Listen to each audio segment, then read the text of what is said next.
This is the Great Mosque of Djenne, and it is about 20 miles from Timbuktu, which is one of Africa's leading cities at the time. So it is in modern day Mali, in between like the Sahara and the Sahel. And this is one of Africa's leading cities, as well as one of the leading intellectual and spiritual centers for the propagation of Islam. In Timbuktu, many books were written and copied, and it lies at the intersection of the north-south and east-west trade routes of sub-Saharan Africa.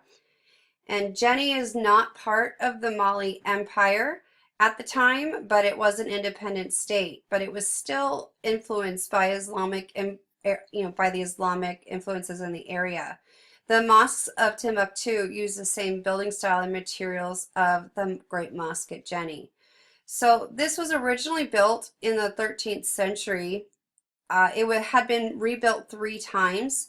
The current substructure dates to the 20th century, and the reason why it has been rebuilt many times is because it's made out of mud brick or mud baked brick that's coated in mud plaster, and that gives the building a sculpted look, almost like a sandcastle.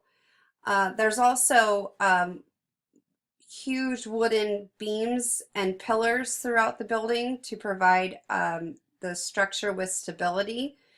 But the fact that it's made out of mud brick during the rainy season, that plaster or that mud brick will wash off. So they every year will, you could see on the bottom picture right there, they're plastering the building. The Qibla wall is dominated by 3 large box-like minarets and 18 buttresses. Each minaret contains a spiral staircase leading to the roof, which is topped by a cone-shaped spire, and it would have 2 ostrich eggs. You could see that in the circle above. And that was supposed to represent fertility for the people in this area. The logs that protrude from the building serve as scaffolding, but have clearly been integrated into the design. Half the mosque is covered by a roof, and the other half is covered by is open, so that there can be open air prayer. The roof is supported by wooden pillars, and there are vents that let the air out. So because of the materials, it requires continual maintenance with the entire community. It's an annual festival that participates in this replastering of this building in preparation for like a community festival. Because of its strategic location and the significance of this great mosque to the region, it was named a World Heritage Site. It's a very important site in Mali. I've got a quick video I'm going to show you guys on this as well. So here's the video. Enchanting town of mud, the old town of Djenne. The town of Djenne sits along the Niger River in Mali in West Africa. It is a town of mud. The town's history goes back over 700 years. It thrived on the river transportation of alluvial gold and traded in leather crafts and rock salt. This is the town's meeting hall. This school teaches the Quran.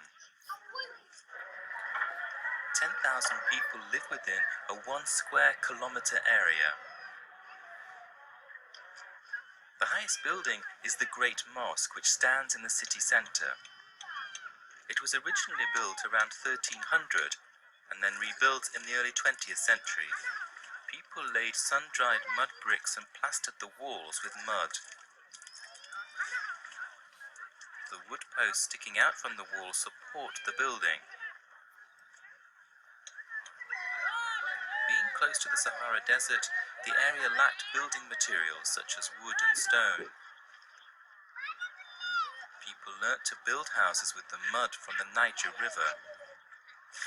When the mud is mixed with rice husks and straw and fermented for a month, it becomes very tough, thick, and rain resistant.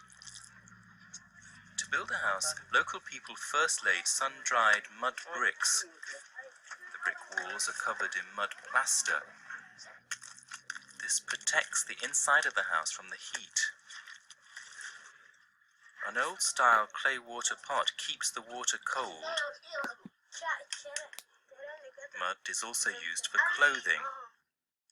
Here, mud is mixed with grass extract and painted on cloth. Where mud was applied, it was dyed in black. During the dry season, people make some minor repairs to the mosque. A major event is held here once a year. They replaster the mosque walls to cover dirt and cracks made by the wind and rain during the rainy season.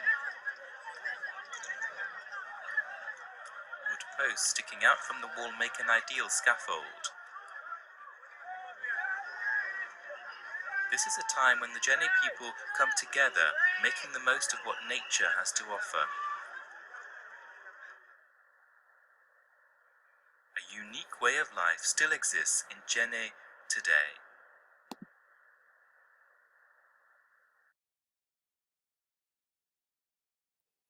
And that's it for the Mosque of Djenne.